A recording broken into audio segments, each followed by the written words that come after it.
Je ne porte aucun jugement sur les circonstances ou les décisions prises. Ce n'est pas mon rôle. Et ce qui est frappant, c'est que le communiqué officiel du ministère, signé le 25 mars 2026, décrit exactement, terme par terme, la progression d'une urgence chirurgicale classique. Je vais vous montrer ce lien parce que derrière chaque mot médical de ce document, il y a quelque chose que tout le monde peut comprendre. D'abord, rappelons l'anatomie en termes simples. L'abdomen, c'est une cavité fermée. Sa paroi est composée de plusieurs couches. La peau, le tissu graisseux sous-cutané, puis les muscles abdominaux, le grand droit, les obliques, le transverse et enfin une membrane fibreuse profonde qu'on appelle le péritoine pariétal. À l'intérieur de cette cavité, l'intestin grêle, le côlon, l'estomac, l'épiplomb, une membrane graisseuse qui recouvre les organes et tous les autres organes digestifs. Normalement, tout reste bien en place car la paroi est solide et continue. Mais s'il existe un point faible dans cette paroi, un défect musculaire ou aponeurotique, le contenu abdominal peut faire hernie vers l'extérieur. Et c'est là que tout commence. Il existe plusieurs types d'hernie abdominale selon leur localisation. La hernie inguinale, d'abord la plus fréquente, elle se forme en bas du ventre, dans l'aine, au niveau du canal inguinal. Elle touche surtout les hommes, souvent à cause des efforts physiques répétés. La hernie fémorale, elle se situe légèrement plus bas dans le triangle de Scarpa, en haut de la cuisse. Elle est plus fréquente chez la femme. Et attention, c'est celle qui s'étrangle le plus souvent. La hernie ombilicale, au niveau du nombril, très courante chez le nourrisson, mais aussi chez l'adulte obèse ou après une grossesse. La hernie incisionnelle ou éventration, elle survient sur une ancienne cicatrice chirurgicale, là où la paroi a été fragilisée par l'opération. Et enfin, la hernie qui nous intéresse ici, la hernie de la ligne blanche, aussi appelée hernie épigastrique. La ligne blanche, alba en latin, c'est une bandelette fibreuse verticale qui court au milieu de l'abdomen entre les deux muscles droits de l'abdomen, du sternum jusqu'au pubis. Elle est formée par l'entrecroisement des aponevroses des muscles latéraux. C'est une zone solide mais qui peut présenter des petits orifices, notamment dans sa partie haute, la région épigastrique. Et c'est exactement à cet endroit que le document officiel situe la pathologie de Toumba. Le communiqué parle de tuméfication épigastrique. Tuméfication, c'est le terme médical pour gonflement, bosse, masse.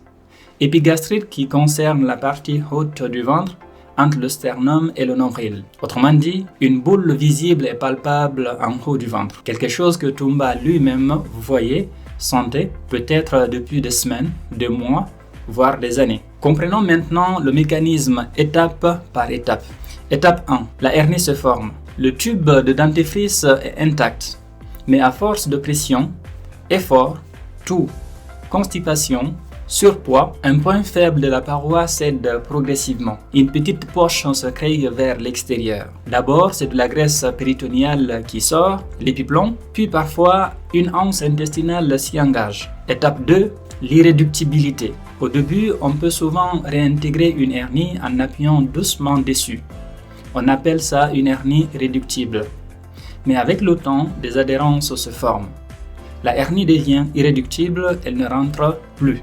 Étape 3, l'étranglement. C'est le stade critique. L'anneau herniaire, ce petit orifice dans la paroi, se resserre autour de ce qu'il contient. Imaginez qu'on serre le tube de dentifrice jusqu'à l'endroit où il est sorti. Ce qui est dehors ne peut plus rentrer. Et ce qu'on comprime ne reçoit plus de sang. La vascularisation veineuse est comprimée en premier, le sang ne répare plus. La pression monte à l'intérieur de la hernie, puis la vascularisation artérielle est à son tour compromise. L'ischémie s'installe. Maintenant, la clinique. Et ici, je veux faire quelque chose de précis. Je vais utiliser le terme exact du rapport médical établi le 4 mars 2026, 3 semaines avant sa mort. Et je vais vous expliquer ce que chacun de ces signes signifie vraiment. Premier signe, la tuméfication épigastrique. La boule dans le ventre, c'est la hernie elle-même, visible à l'œil nu. Un chirurgien qui l'examine comprend immédiatement à quoi il a affaire.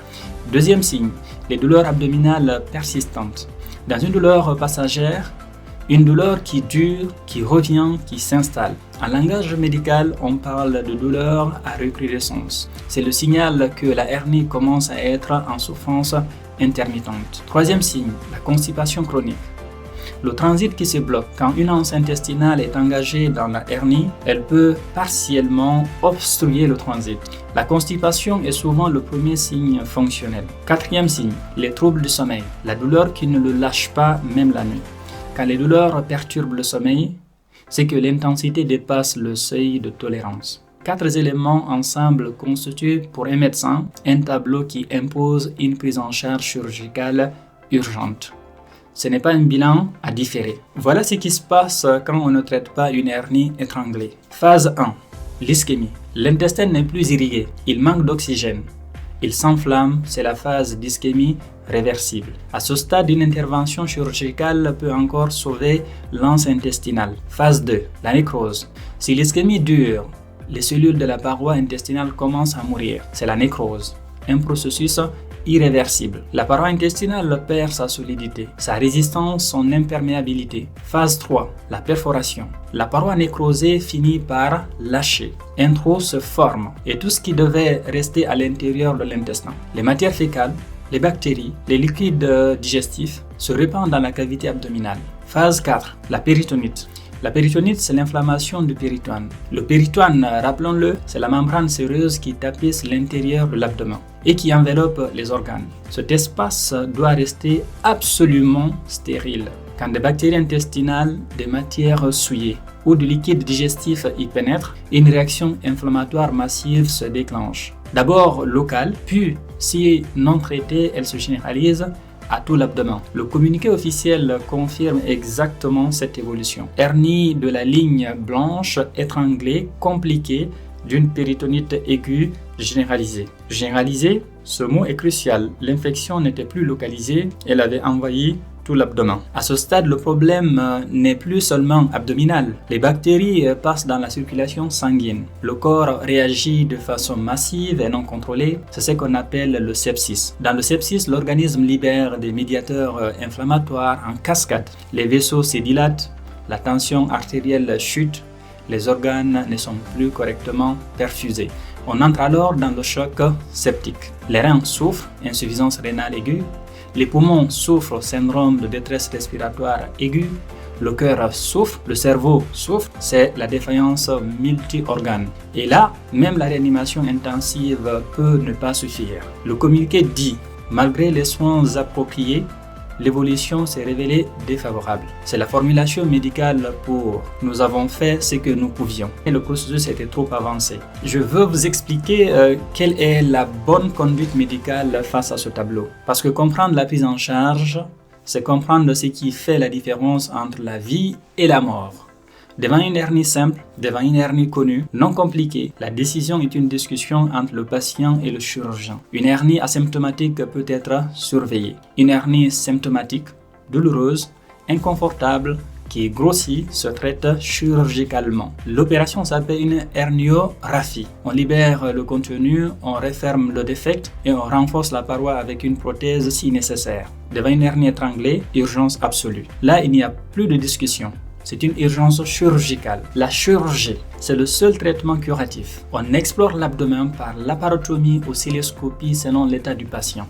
On libère ce qui est étranglé. On évalue l'anse intestinale. Est-elle encore viable? Si elle est nécrosée, on résèque, on retire la partie atteinte. Et si péritonite il y a, on irrigue abondamment la cavité abdominale. Ce qui est troublant dans cette histoire, c'est que les signes étaient là depuis des semaines, consignés noir sur blanc dans un rapport médical daté du 4 mars. Une boule dans le ventre, des douleurs persistantes, un transit bloqué, des nuits sans sommeil. Je ne porte aucun jugement sur les circonstances ou les décisions prises. Ce n'est pas mon rôle. Mon rôle, c'est de vous dire ceci. Si vous ou quelqu'un de votre entourage présente une bosse dans le ventre, douloureuse qui grossit, des douleurs abdominales qui reviennent, un transit qui se bloque, un malaise général avec tout ça, consultez vite.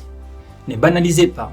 Une hernie ignorée, ça peut tuer. Si vous voulez d'autres explications médicales claires, rigoureuses, utiles pour vous et votre entourage, abonnez-vous et partagez cette vidéo Elle peut aider quelqu'un à reconnaître une urgence à temps et peut-être lui sauver la vie.